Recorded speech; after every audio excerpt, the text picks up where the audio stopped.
Vanova was wide open and deserted, 6 hours into curfew. No cars in sight. Only the military and government had access to gasoline, and all the civilian autos had been requisitioned during the first months of the war. Strips of paper crossed the shop windows, which the radio told us made them more resistant to shattering. Maybe this was true, though I had walked by many storefronts in Leningrad where nothing remained in the window frame but a dangling strip of paper. Out on the street we looked into the sky but could not find our man. Where'd he go? You think he landed on a roof? The searchlights were tracking the sky, but they were all mounted on top of tall buildings, and none of them had an angle to shine down Vanova Street.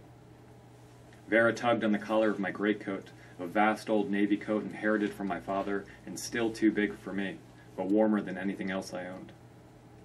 I turned and saw him gliding down the street, our German, his single black boots skidding over the frozen pavement, the great canopy of his white parachute still swollen in the wind, blowing him toward the gates of the Kirov, his chin slumped against his chest, his dark hair flecked with crystals of ice, his face bloodless in the moonlight. We stood very still and watched him sail closer. We had seen things that winter no eyes should ever see. We thought we were beyond surprise, but we were wrong, and if the Germans had drawn his Walther and begun shooting, none of us would have been able to get our feet moving in time. But the dead man stayed dead, and at last the wind gave out, the parachute deflated, and he slumped to the pavement, dragged another few meters face down in final humiliation. We gathered around the pilot. He was a tall man, well-built, and if we had seen him walking around Peter in street clothes, we would have known him at once for an infiltrator. He had the body of a man who ate meat every day. Grisha knelt and unholstered the German sidearm. Walter PPK, told you. We rolled the German onto his back. His pale face was scuffed, the skin scraped on the asphalt, the abrasions as colorless as the intact skin. The dead don't bruise. I couldn't tell if he had died frightened or defiant or peaceful. There was no trace of life or personality in his face. He looked like a corpse who had been born a corpse. Oleg stripped off the black leather gloves, while Vera went for the scarf and goggles. I found a sheath strapped to the pilot's ankle and pulled out a beautifully weighted knife with a silver finger guard and a 15-centimeter single-edged blade etched with words I could not read in the moonlight. I resheathed the blade and strapped it to my own ankle, feeling for the first time in months that my warrior destiny was at last coming true. Oleg found the dead man's wallet and grinned as he counted out the Deutschmarks. Vera pocketed a chronometer, twice as big as a wristwatch that the German had worn around the sleeve of his flight jacket. Grisha found a pair of folded binoculars in a leather case, 2 extra magazines for the Walther, and a slim hip flask. He unscrewed the cap, sniffed, and passed it to me. Cognac? I took a sip and nodded. Cognac. When did you ever taste cognac? Asked Vera. I've had it before. When? Let me see, said Oleg, and the bottle went around the circle, the 4 of us squatting on our haunches around the fallen pilot, sipping the liquor that might have been cognac, or brandy, or Armagnac. None of us knew the difference. Whatever it was, the stuff was warmth in the belly. Vera stared at the German's face. Her expression held no pity, no fear, only curiosity and contempt. The invader had come to drop his bombs on our city, and instead had dropped himself. We hadn't shot him down, but we felt triumphant anyway. No one else in the Kirov had come across an enemy's corpse. We would be the talk of the apartment block in the morning. How do you think he died? She asked. No bullet wounds blemished the body, no singed hair or leather, no sign of any violence at all. His skin was far too white for the living, but nothing had pierced it. He froze to death, I told them. I said it with authority because I knew it was true, and I had no way to prove it. The pilot had bailed out thousands of meters above nighttime Leningrad. The air at ground level was too cold for the clothes he was wearing. Up in the clouds, outside of his warm cockpit, he never had a chance. Grisha raised the flask in salute. Here's to the cold. The flask began to circle again. It never got to me. We should have heard the car's engine from 2 blocks away.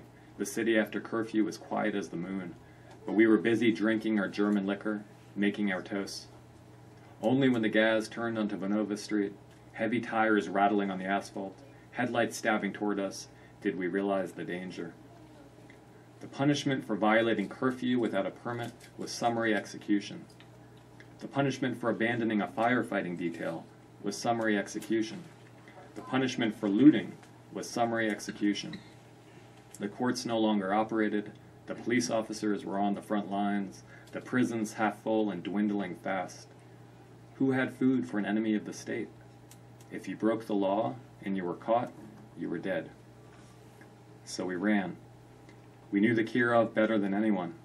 Once we got inside the courtyard gates and into the chill darkness of the sprawling building, no one could find us if they had 3 months to search.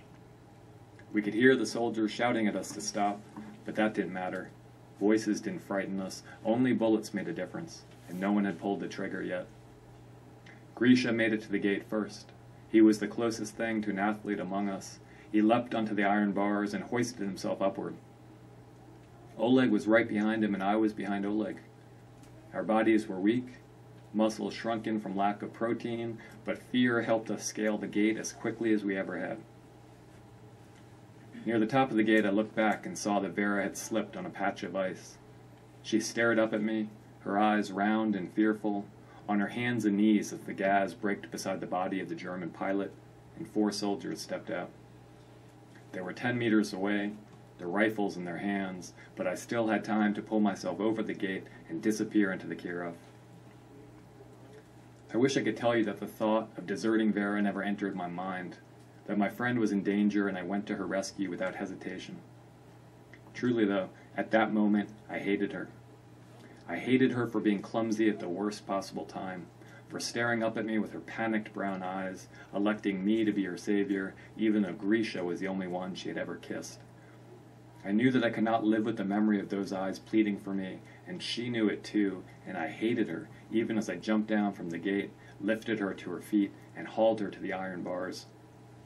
I was weak, but Vera couldn't have weighed 40 kilos. I boosted her onto the gate, as the soldiers shouted, and their boot heels slapped on the pavement, and the bolts of their rifles snapped into place.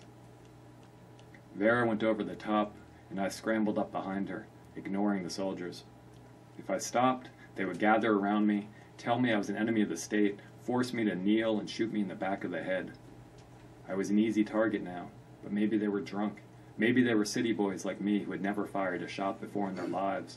Maybe they would miss on purpose because they knew I was a patriot and a defender of the city, and I had snuck out of the Kirov only because a German had fallen 5,000 meters onto my street. And what 17-year-old Russian boy would not sneak outside to peek at a dead fascist? My chin was level with the top of the gate when I felt the gloved hands wrap around my ankles. Strong hands, the hands of army men who ate 2 meals every day. I saw Vera run inside the Kirov, never looking back.